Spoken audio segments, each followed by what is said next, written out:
about me, I wouldn't trust her.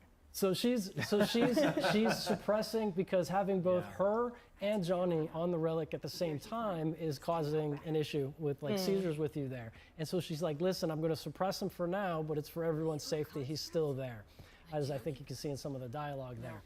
What was your question? I'm sorry, I went on that tangent because I wanted to highlight like that. we So can, you know, we can still talk about that. She's the real deal.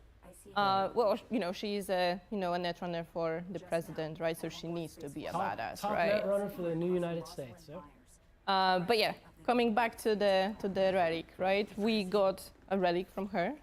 Maybe we want actually that players to get to that point watching this gameplay. Yeah, they're going to see that here in a moment. So basically, in addition to communicating through the relic and being able to suppress Johnny there, she is able to basically utilize, enhance it, and says, listen, I'm going to unlock some potential of this relic in your head, and this is going to unlock the skill tree, which I guess they're going to see in a moment there. And is this when I talk about what the skill tree does? In a moment. Okay, let's sorry. watch it. Likely not to minimize losses, save some folks. That's where you I guess Johnny is not happy to be suppressed by Songbird like that. I mean, I wouldn't. You'll find out how Johnny feels a little bit later in the story. Dogtown, not so sure.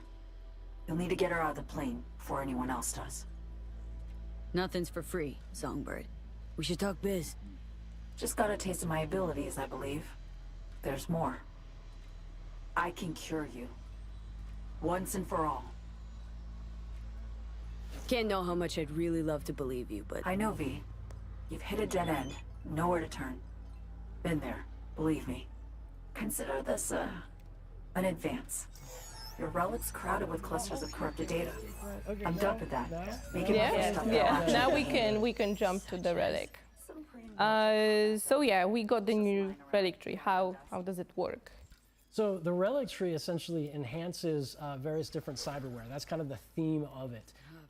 And the way that you're able to, she helps you unlock some of it, this skill tree opens up, but the way you're able to unlock more potential of it, basically get the points that you can spend for more stuff, is by finding Militech data terminals throughout Dogtown.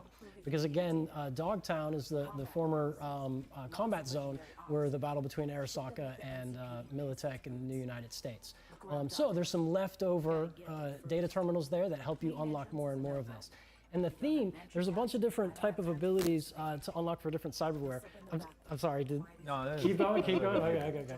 One, for example, is basically being able to not only enhance your own cyberware, but find vulnerabilities in other people's cyberware.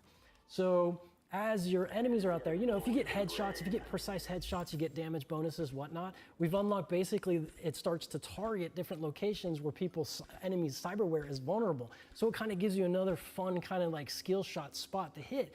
And if you hit that and you do enough damage to it, it then has sort of like an EMP explosion. So it's almost like AoE headshots, whereas headshots are like single target damage. This is kind of an AoE thing. So it adds a new tactical element.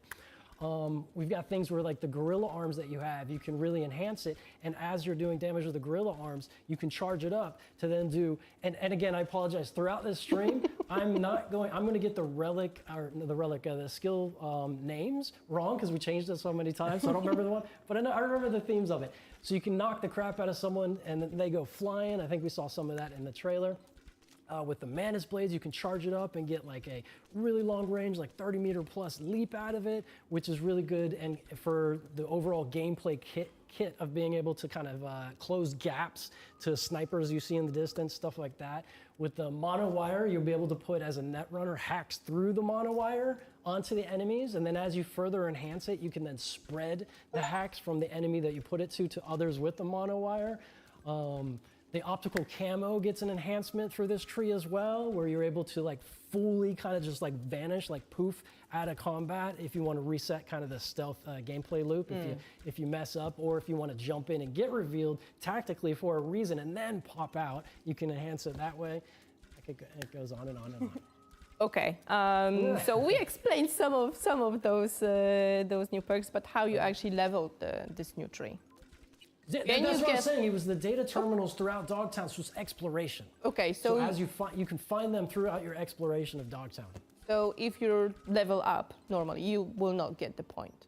Right, yeah, this is not through the leveling up, this is through exploration to get those points. Leveling up, of course, still gives you the perk points, which we'll talk about in a little bit, obviously. I think Yeah. we can clear this because Anna Triple was coming through. Yeah, You have to explore Dogtown to find those. They're not marked, they're not shown. You have Yeah. to find them. it's exploration. Exactly. Yeah, It's just yeah, hard for you. You'll hear audio cues, there'll be Yeah, hints yeah, as yeah. you're getting close, that kind of stuff, but we really had fun with, All right. placing them in places that are Yeah, fun that's correct. to vault to and whatnot.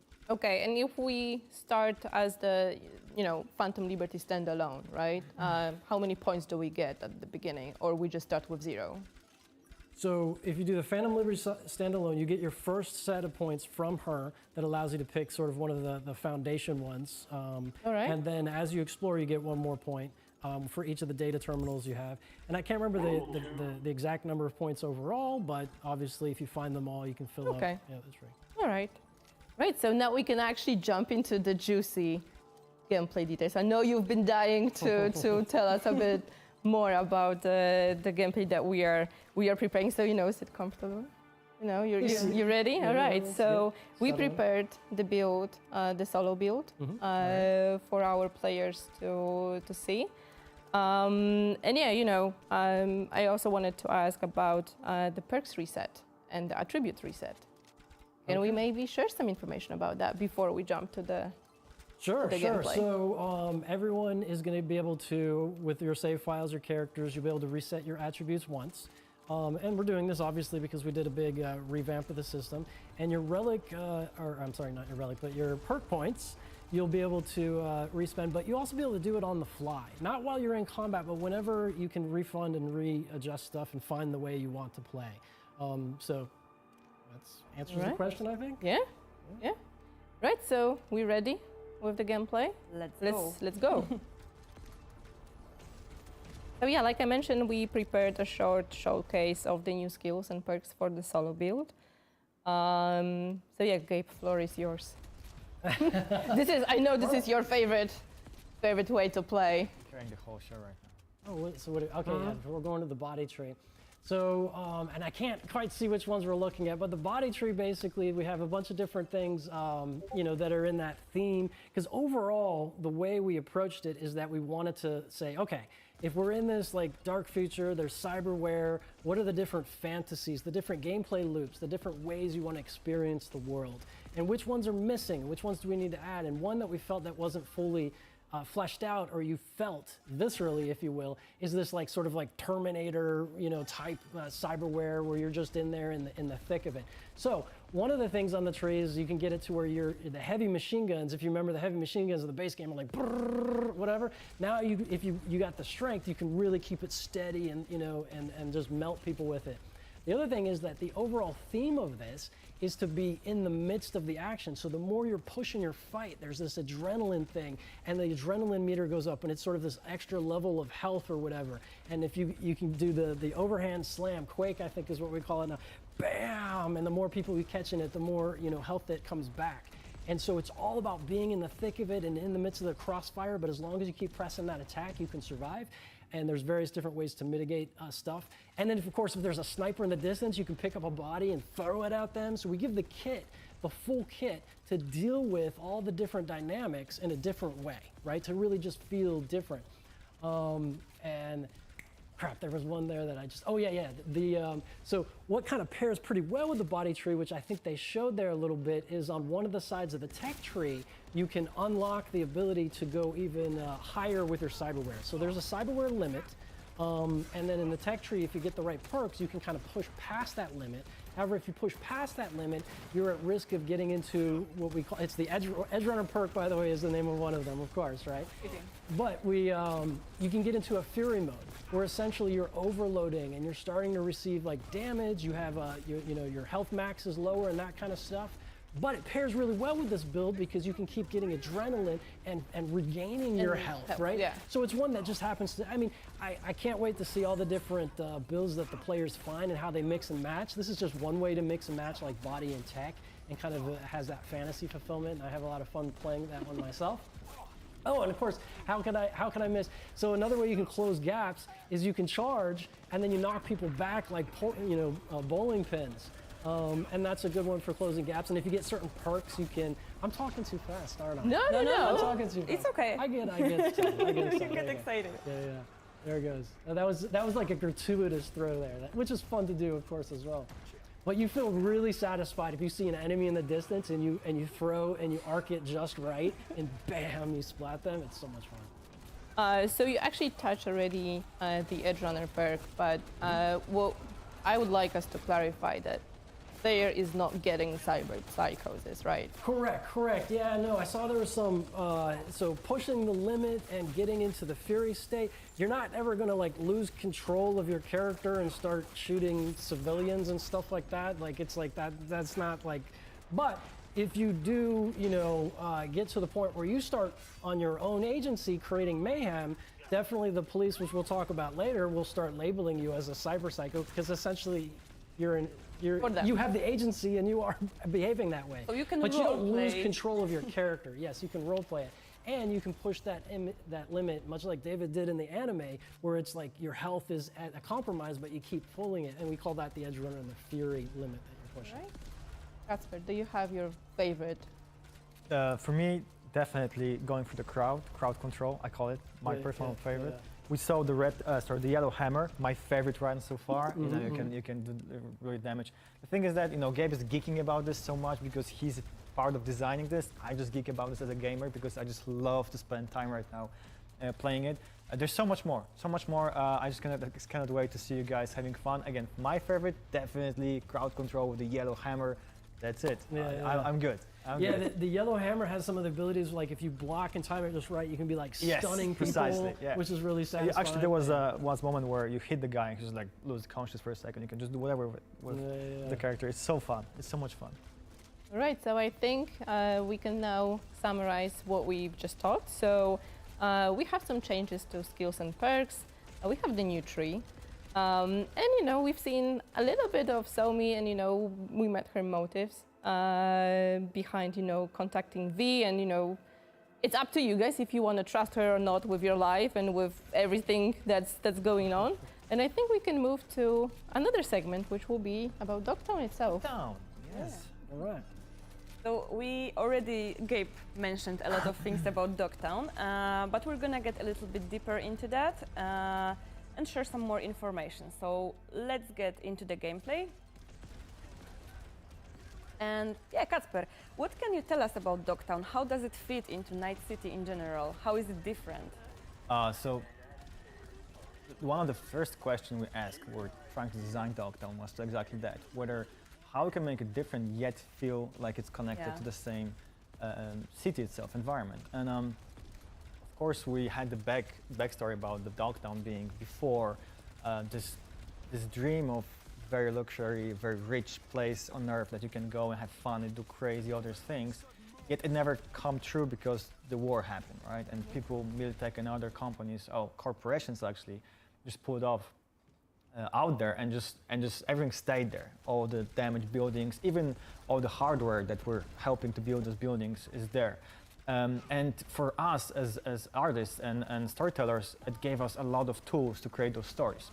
Meaning, for example, Night City, it's not very, I would say, safe place, yet it is a city of dreams, right? So we try to make the contrast there. Where here, it's the total dystopian world, right? So we had the tools of showing this decaying world and how it goes, how it's being literally consumed by time, yet people trying to survive there.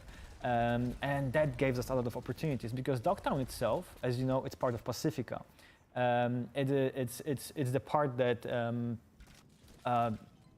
before was closed off because of the whole building structures. Right now it's opened, and we had those tools. By those tools, I mean we had this idea of making this very dystopian world, and we used the tools like, sorry, I'm trying to make a proper sentence here, I'm sorry. The tools like, because for me as an artist, we had the opportunity to make this use of sand and decaying world, and this makes the whole thing consistent, right? However, yet every single part of the district is a bit different.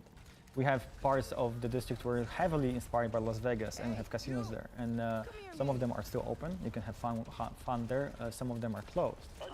We have parts where you can explore some old spas and hotels, which are very decaying, let's say, overgrown even.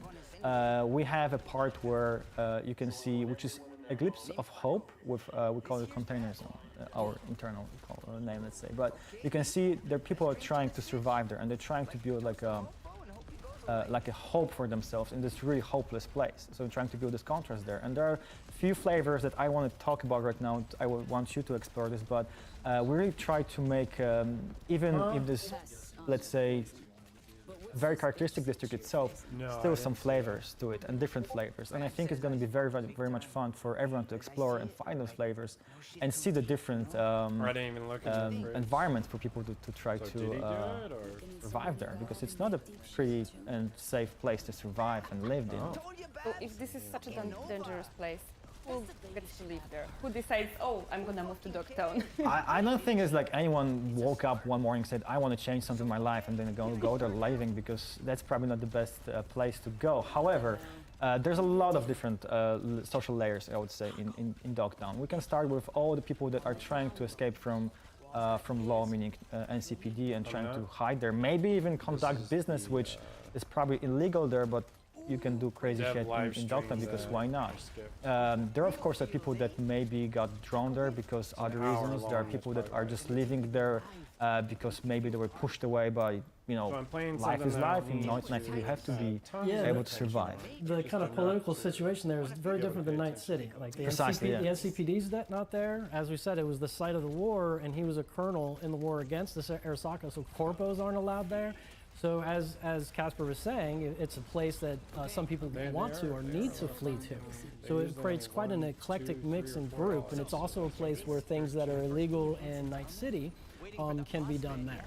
And so it all adds to the texture and the story potential and the side quests and stuff like that we have there as you explore. It also gives us the opportunity to build contrast, because we're always trying to find contrast between layers, visual layers, and social layers. And here it's a lot of layers on top of each other, creating those contrasts. So I think it's very cool. And we hope at the very beginning, when you see that the big gate, and you know, Somi's trying to get you past that gate into there, that we give you that feeling. You hear on the megaphones, and I'm not sure if the audio played there for them, but you hear on the megaphones where Kurt is saying, like, you know, no NCPD, no corpos, so on and so forth allowed there. And you even have scenes where NCPD is trying to get in, and the bar guest, his militia, is like back. Wait, am I allowed to curse? Yes. Am I allowed to curse? I don't know. One per stream. Back the F up. His name's Back the, no, okay.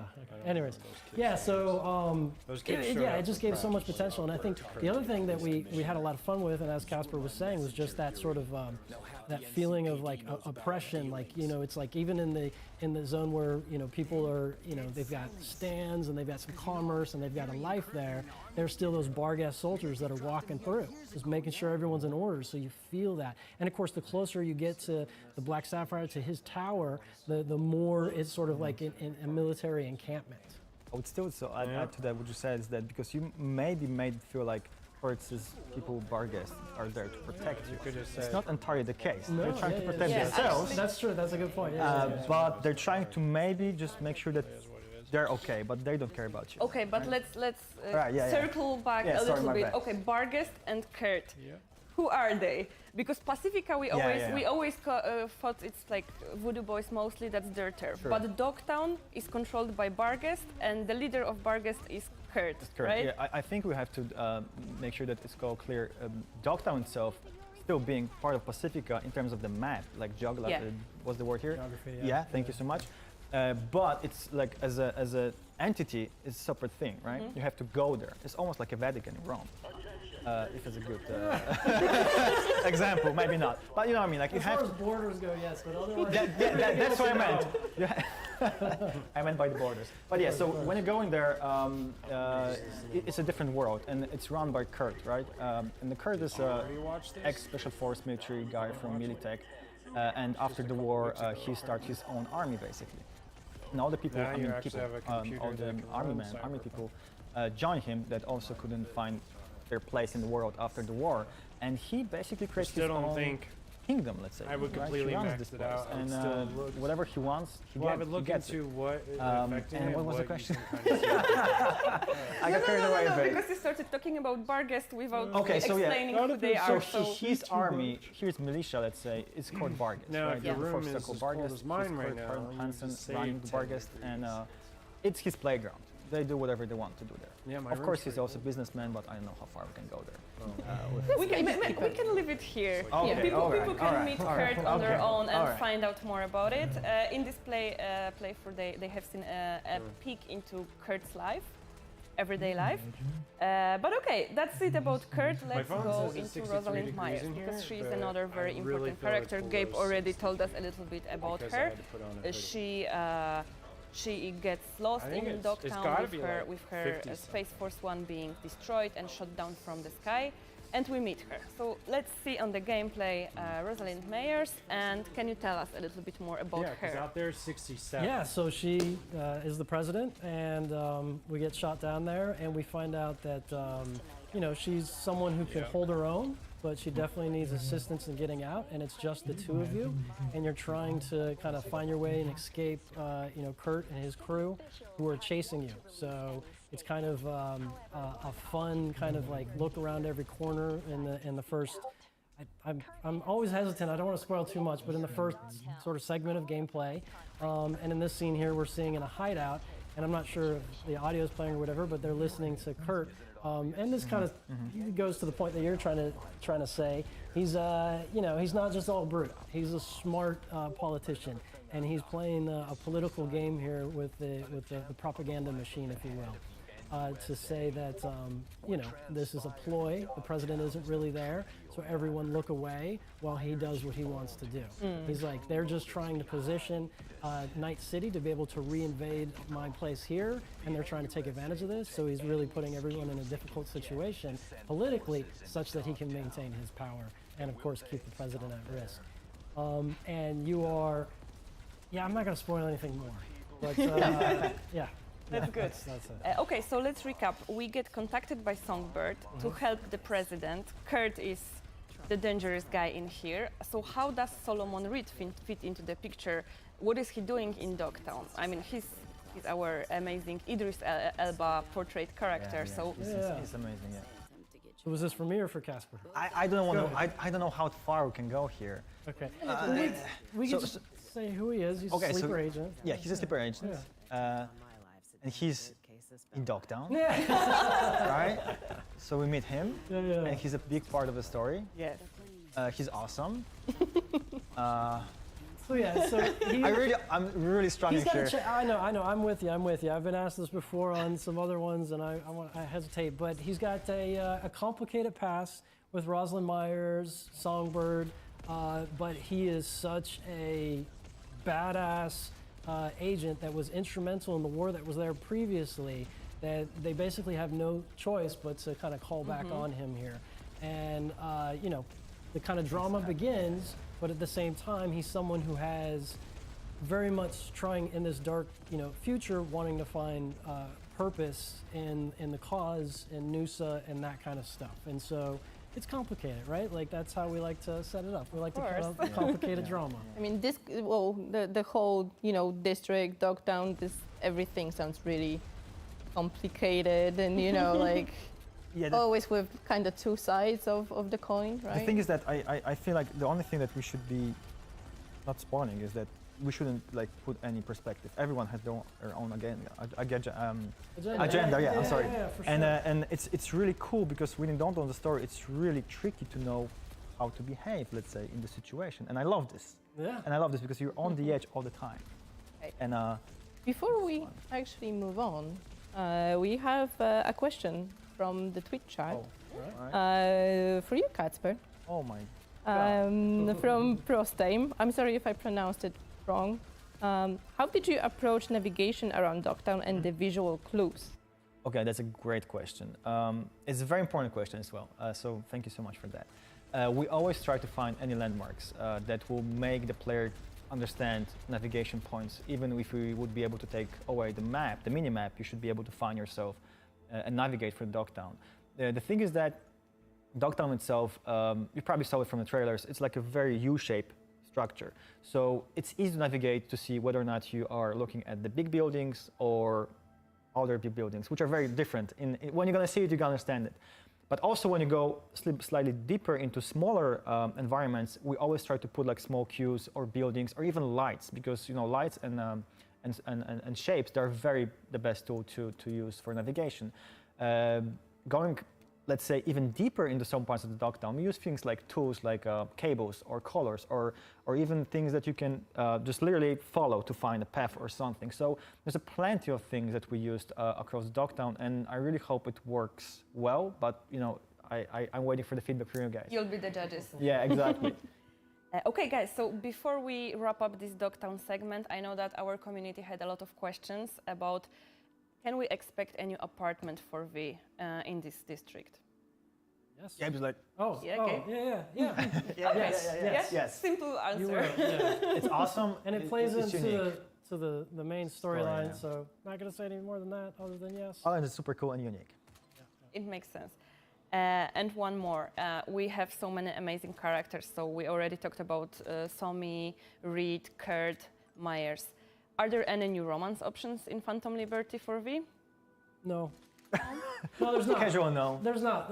And here's the thing: is like we talked about it, and it's like, okay, this situation in this story, again, without spoiling too much, there was never like a moment in which it's like, okay, let's force romance and sex on you. It just didn't want, it was like it would be exploitive.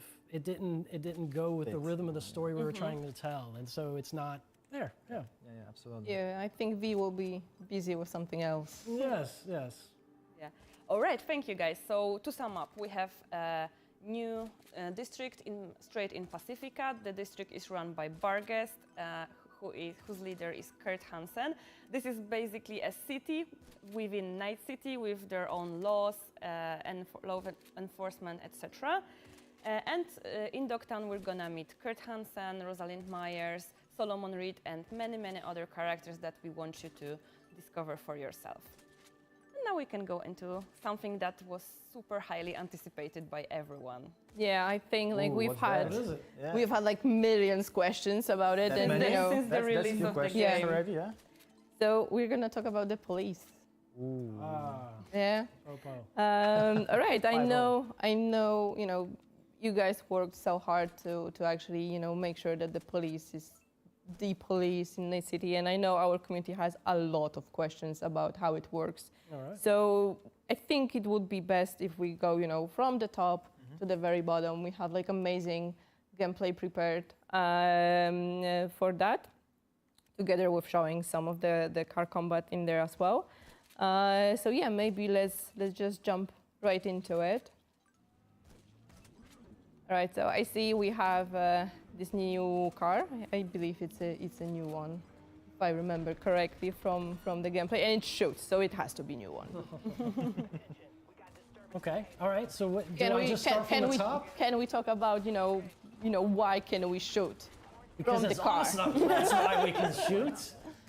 And right now we've got some mounted guns that it's shooting from. And if you go into, vehicles, all of them you can use your pistols, your SMGs, and shoot from it. The vehicles, some vehicles have mounted turrets, of which we're demonstrating there, and then some vehicles have missile racks as well. So as far as the vehicle combat goes, those are your options with that. Oh, and there's hacking. You can hack as well from the vehicle and into other vehicles. How does that look? And man, kudos to who recorded this in first person, driving in first person and shooting in first person. Yeah. But yeah, and should I jump into the police system? Yes, because I think we just made them a bit angry Yeah, in there. With vehicle combat, I should actually back up for a second. So on the bikes, you can also use melee weapons, which is a lot of fun. And then you can precision shot the gas tanks, which is different on different vehicles as they're different made. So it's one of those fun things that, as you get really good at this, you can really pull off some cool stunts. And you can hit tires with the katana blade. You can shoot tires. And so then the police system, as you get into trouble, one reason or another, you start to gain heat. And when the police show up, at first they're just like, okay, where'd the action happen? Where did the crime happen? Or where did we get called for whatever reason and whatever, kind of quest or whatever? And I try not to spoil things, but when they show up at the scene, if you're still at the scene, then of course you get into combat, but you might want to go. But if you start to really crank up the heat, then they'll send more people at you. And they have tactics. They try to run you off the road. They try to T-ball. It's so much fun when you're going full speed and suddenly, bam! It's like, we got those moments. It's really cool. So, and then if you really crank up the heat, they start to bring out their own weaponized vehicles. And then, of course, we're seeing here, and you crank it out even more. Now you got MaxTac that shows 5 up. stars. Yeah, yeah. And when MaxTac shows up, so if you're in a vehicle and MaxTac's trying to get you, you'll see on the screen they're trying to hack your vehicle to, stop you. And then if your vehicle gets hacked, then they show up in an AV, or if you're on foot already, and 4 MaxTac come out. There's 5 different archetypes, and it's a random 4 of the 5 different archetypes that come out to fight you. And one of the things is, like, as those of you who know you've played, there's difficulty modes, right? And you put on lower difficulty modes, guys are actually easier. However, with MaxTac, no. So they just have like one level hard. Minimum is hard. Minimum is hard, and there's a minimum level as well. So there is no story mode for MaxTac. So the moral is don't do crime. Yeah. Well, yeah, I mean, because the thing is you don't get to this level unless you want it. You really got to push for this level, right, to get it here. And so if you're engaging in that, we want to make sure that MaxTac is an encounter. Yeah, so what should I go into? I mean, I could talk forever about this stuff. There's just so much. I don't know. I was playing and I was randomly just driving and was trying to get rid of the police. And the more I tried getting rid of them, the more of them were showing up. So I actually reached MaxTac this way because I just wanted them to leave me alone. Yeah, I just actually wanted to ask, like, what's the, the search loop for the police? Like, can you just, like, I know you can run away from them, but you have to just run and run and run, because I manage that. But is it difficult, or at some point they just, okay, so there's nobody there, let's drop the search? Yeah. So as far as 1, 2, 3 stars, you maneuver away. I mean, we try to strike the balance of the realism, but also the agency of being like, I'm trying to get out of this. And I'm not sure what's shown in this video, but we show you, like, we expand the radar, we show the circles, and we like to, internally we call it the Pac-Man game. Because, like, if you've got like 2, 3, even 4 stars to some extent, you'll see little circles of their cone of visions or whatever, and you can navigate in the roads and avoid them and that kind of thing or whatnot. And then, of course, if you get on foot, it's a little bit easier to lose them. So it should be familiar with that kind of right there. And then, of course, if you go into quest areas and there's a quest you want to pursue, we tone it down appropriately for the quest as well. Okay. Also, I don't know if we can see that here, but I remember when I was playing and I had police on my ass. I actually had the gang members. Yes, that's my one. I had actually gang members, helping me to fight the police. Is that the case as well, like for most of the gangs? So I was just lucky. Well, I mean, and I've talked about this in other interviews, but one of the important points is that the player is an agent that does stuff and it affects the world, but we also have other agents in the world, and we've also done a number of different enhancements on that front. You might see like 2 gangs just like chase each other. You might see cops chasing some gangsters or whatever.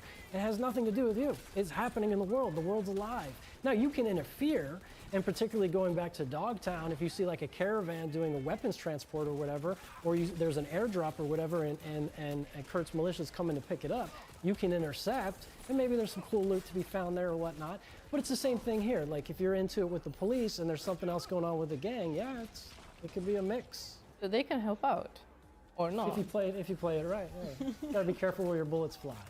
Okay.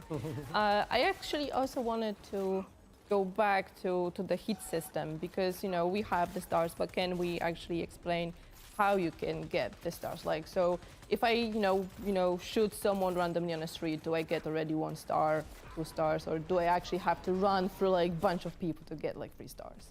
Well, so if you commit any crime, you get a star. Like that, any crime. Okay. If you run someone over, if you shoot someone intentionally, you get a star. Now, especially when you get into Dogtown, but also in some other situations, you might get some stars based on quest situations, like things that are happening. and how do you, there's a formula and it's a gradient. So I can't say exactly like, okay, if you kill 3 people, it's, Okay. an important point. It varies by district and neighborhood. Okay. And funding, right? Because part of the cyberpunk world, Night City, and the story, it's socioeconomic. So they care a bit more than others. Always one person, it's a star, it's a crime. But how far do they escalate? Do they send in the big guns? Do they send in max tac? It really depends on the funding in the district. And you also hear different, the police have different comments about what district and how much they care, what they're gonna do, and that kind of stuff. Can we maybe tell a bit more about Dogtown police? And will NCPD Police go itself, there? Vargas, police is not allowed there, right? The thing is that there's no NCPD, right? The Vargas are there, and we said like they're trying to keep the district safe, but they're not that much trying to protect you. But still, if you're gonna shoot them, they will try to shoot you back. And the same system goes: the more you shoot Vargas, the more you shoot people, the more stars they will have. They have different units. They have different vehicles. Can we talk what's gonna happen over 5 stars in Dogtown? Or? Well, it's a little bit of a spoiler. But okay. You already answered. It's no spoiler, it's fine. Yeah, okay, fine. Never mind. Anyway, there's different units, but Okay. But in Dogtown, max tac will show up because if there's someone that's at that level and it's cyberpsychosis, because you're causing that much mayhem, that's essentially what it is. Again, player agency-wise, it's not like we take over your character and then you're doing a cyberpsychosis thing. Then yes, max tac will show up in Dogtown, but otherwise it is the Vargas militia. All right. Can we defeat Max Tac? I know Sebastian is already killing them. Someone's doing great jobs surviving such a long time with Max Tac. So. Yeah. He was trying to show how badass he is. I get it. But no, and the other thing to note is in Badlands, it's Militech. Militech is out there. All right. In the Badlands as far as the units go with the heat system. All right, so I think we covered most of the police feature. If you guys have any questions, please drop them on our forums and Discord. So we will try to clarify anything that's unclear, or if you want to know more during the next stream as well, with maybe the same guest or maybe with someone else. We actually have a cool question from our Twitch chat. So we can run from the police, we can fight with the police, but can we bribe them? Hello. No. We don't have a bribe. It took a second there. Yeah. Sorry, I was just watching. I wanted to see what he did. He did Quig, which is really fun because when you do the slam, it does physics on vehicles, and you get some nice. But that's props for him for really surviving such a long time. Yeah. Nice. All right, what's the next question? Okay, so we have a question in general about Phantom Liberty. Cyberpunk, does the story take us out of dev Dogtown at all? That's an Yeah, hour a little long. bit. Yeah, a bit. Yeah, exactly. You're not gonna spoil. Yeah, exactly. Yeah. There are parts that you're gonna explore new places in Night City itself, but the majority of the thing is Dogtown. That's enough. I think that's enough for people to know. Okay. And another one, will Dogtown be accessible outside of Phantom Liberty?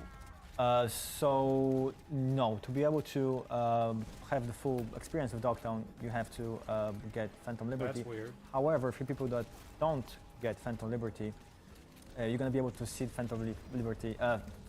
Dogtown.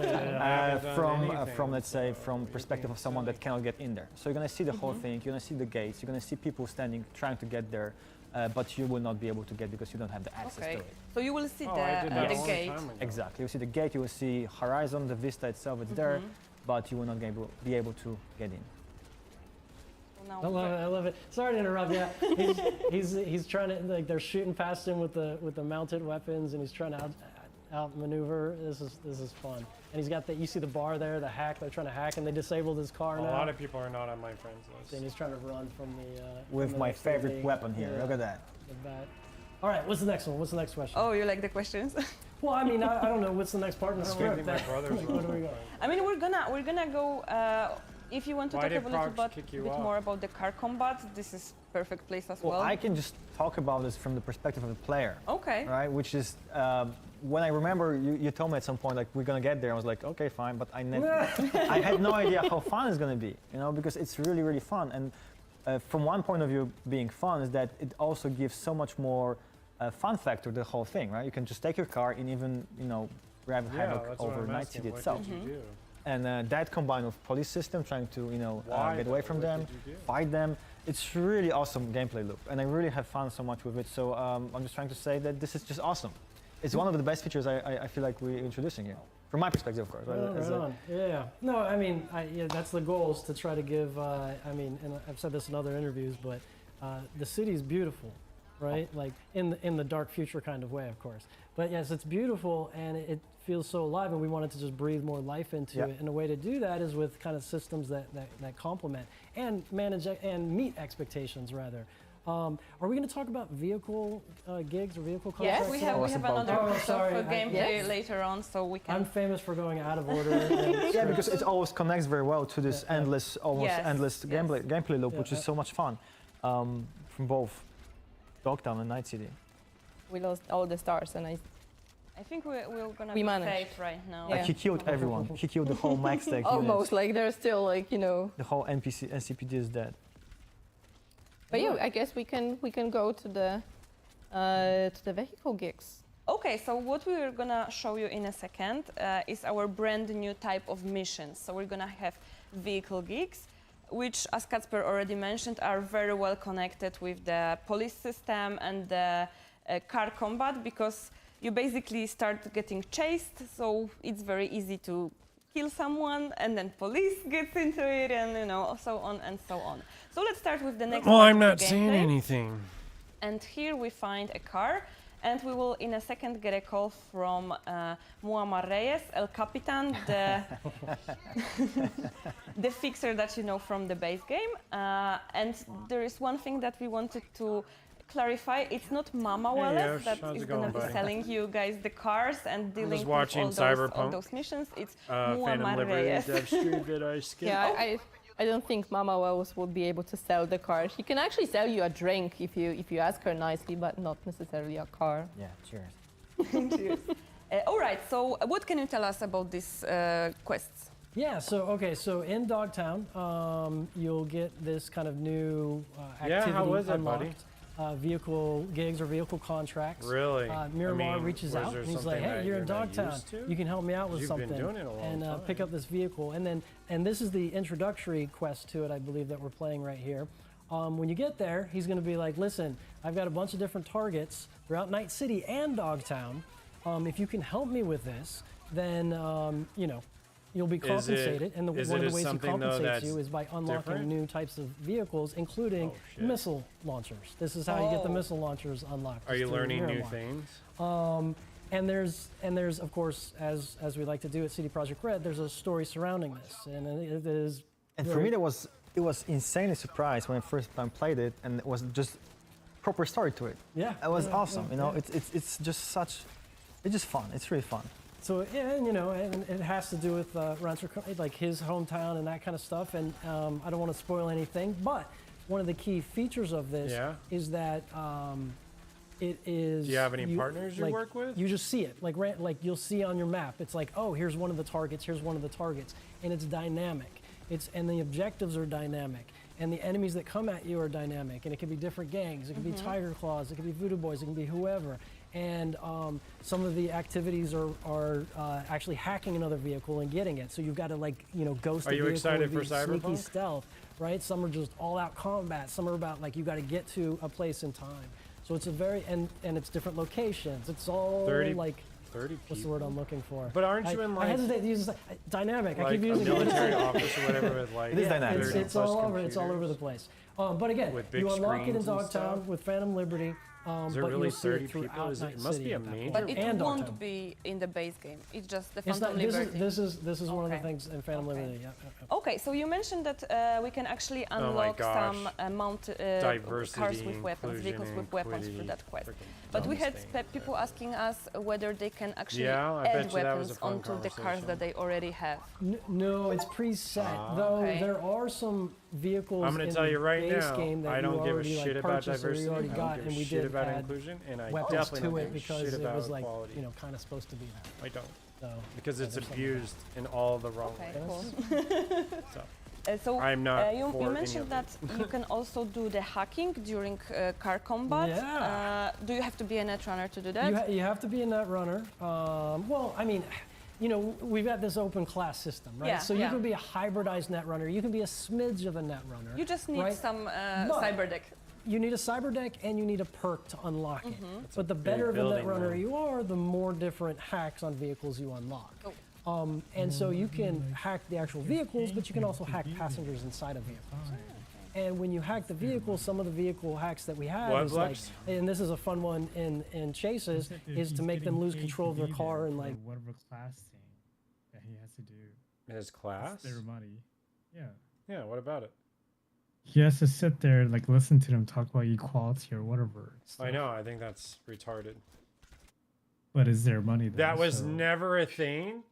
In the past 10 years, that was never a discussion. There was never a discussion about diversity. There was never a discussion about any of this stuff. It all stemmed around...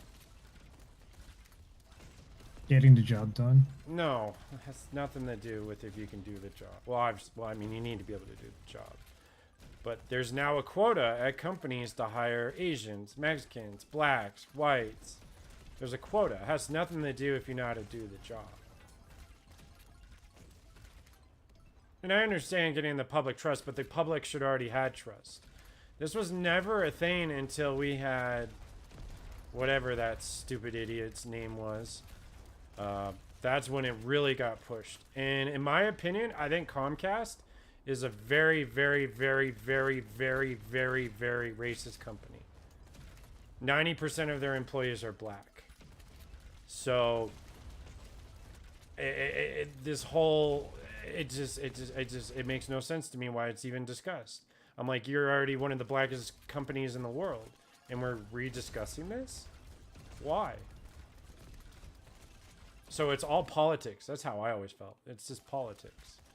And I still wish to this day that politics were illegal on the job. Especially in management, there's so many. That's why I had to get out of management. There was too much politics. It was so, everything that people do are just so unethical. Is that area 90% black or something? No. Like the neighborhood or whatever? No, it's all over the place. Now when you go further down though in Florida, it becomes a mix of black and Mexican. Cause that's Miami.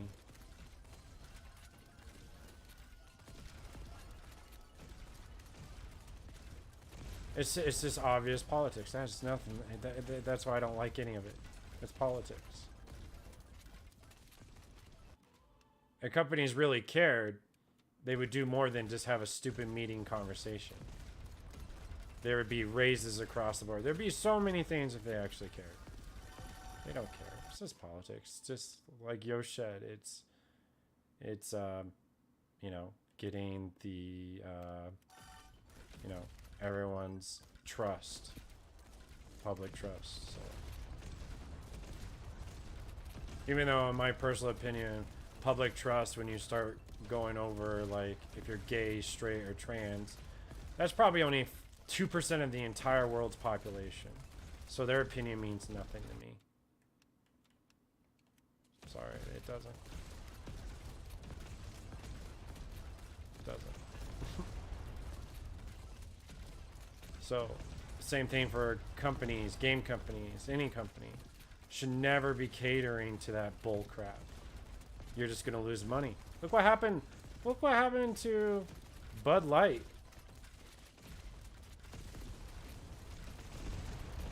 It's Or okay. Miller Lite, whatever, which one it was.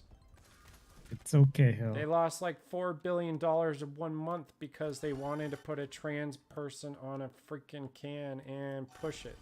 Like, what an idiot company. It's okay, Hill. No, You it's know not why? okay. Like, whenever someone does that, all you have to do is like, what about the Asian guy? Where's the Asian guy? The Asian guy. Yeah, where's the Asians Native are American? smart, though. What do they have to lose? Asians are very smart. They're talented. They have higher they're not- IQs. But they're not in anything, right? I'm not on a can. I'm saying You don't like, see me they're- getting my own bathroom. It's just called being normal. Like, God forbid. I'm saying like whatever they do, movies or whatever. Yeah, I promotions and stuff know. like that, Same they're not thing. there. It's all politics. That's all it is. Did I unlock it? Oh, I did. So I got the pan. Got that. Okay. Sweet.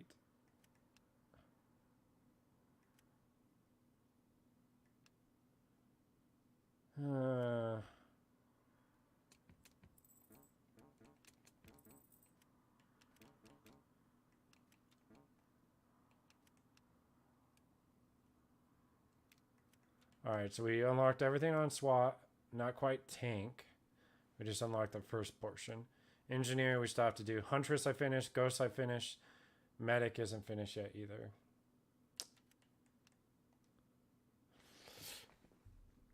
And I'm going to take a break from this game. I'm not sure what I'm going to play now.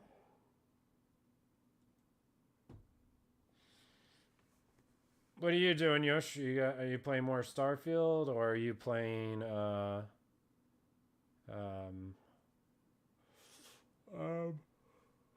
Path of Exile?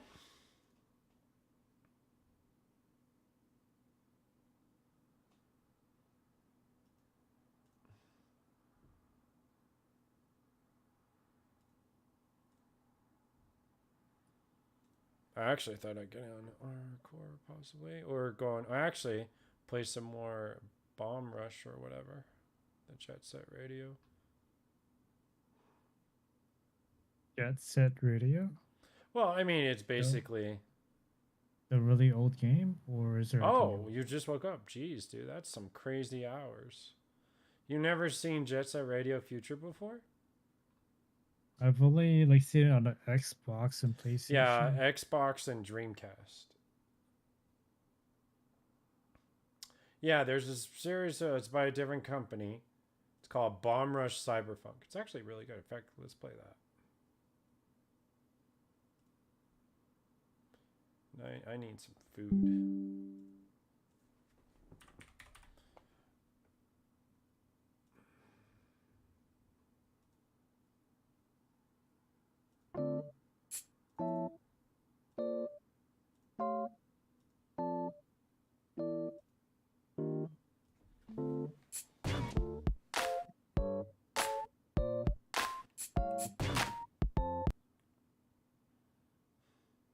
Oh, I just realized I was almost done with the Cyberpunk. Yo. Wait, I shouldn't have to redo this all over again. Nah. Oh, jeez. Alright, I'm just gonna spam it.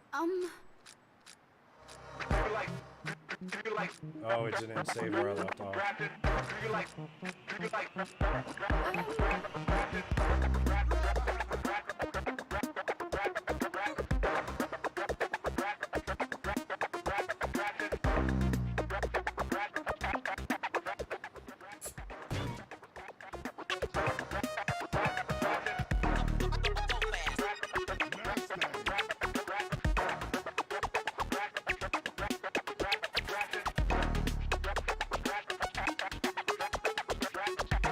Let's go.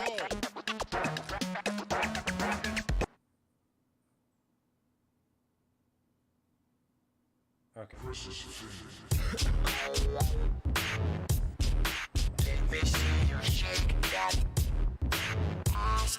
come on, hurry up. You know, this game was cool for a bit when I started playing it, There we go. but eventually I got motion sickness. You got motion sickness? And that's really rare for third person. And it's because like the way the character jumps around. Maybe you need to change your FOV. But I also hate the part where you have to go find other areas where you have to graffiti on the wall. Yeah, but that was in Jet Set Radio as well.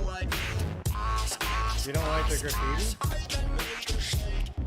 I mean, like, it's like when I graffiti like majority of places, like for instance, the scavenger hunt, I get tired of trying to find it. Just can't find it. I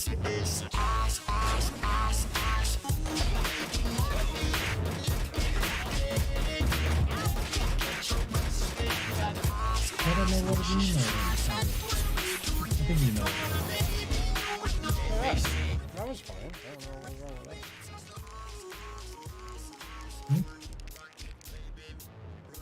that. It's like if you don't find all the spots, you spend like an hour trying to look for it. You know? I mean, I'm pretty sure that's how Jet Set is too.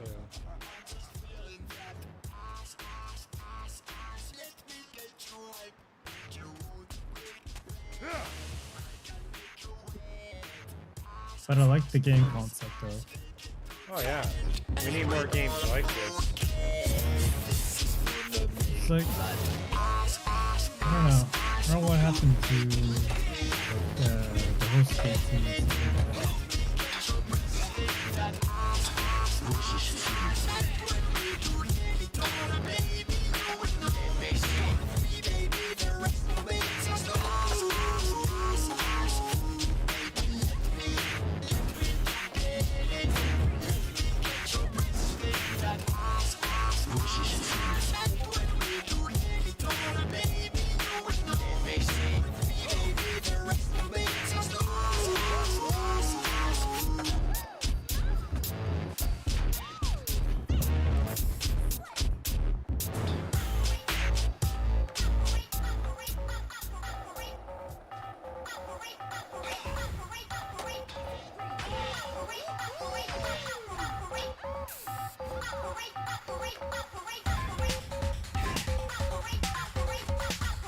I remember how to slide. There we go.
Wait, isn't there like another game that's like?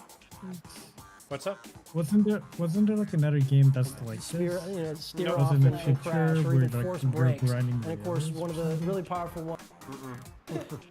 From Liberty. Yet it's very, very. But we're getting closer and closer to the end of the stream, so I'm gonna sum up everything. Right now, watch out for our social channels because